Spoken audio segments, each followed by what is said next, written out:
Our toe touches are a core exercise, primarily focusing on our abdominals with a slight secondary work to those hip flexors and those quadriceps as well. Starting position for this exercise is going to be down on our back. We're going to extend those legs up towards the ceiling. We want to focus on those legs getting as vertical as possible and staying as straight as possible.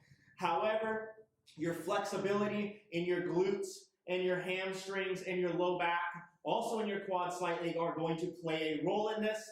Focus on just getting them as vertical and as straight as you can. If this is all you can do, that's okay. But if you can get them all the way up as straight as possible, get them up there. We're going to hold in this position. This is where we're going to be engaging those hip flexors and those quads, having to hold that position with the legs. Once we've got this position, our arms are going to be extended straight on up.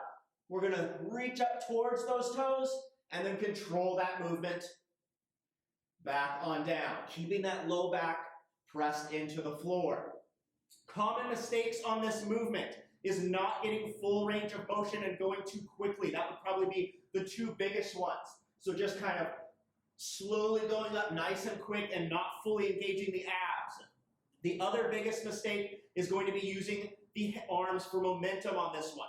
Remember, I showed you that we could use those arms for momentum on those sit-ups to make them a little easier as we progress. This exercise, we want to avoid using those arms. We want to keep them nice and straight and just be peeling those shoulder blades up off the floor. Squeeze those abs, push that low back into the floor as you get up as high as you can, and then control that movement as you lower yourself back on down.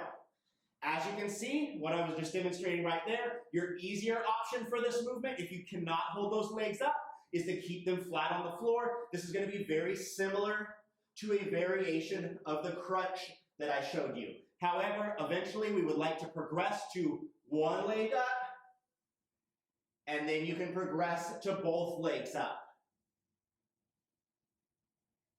Find the variation that is doable but challenging for you. And remember, every time you work on this, try to progress to that next higher one. Even if it's for just a couple reps, try it out and then go back to the other.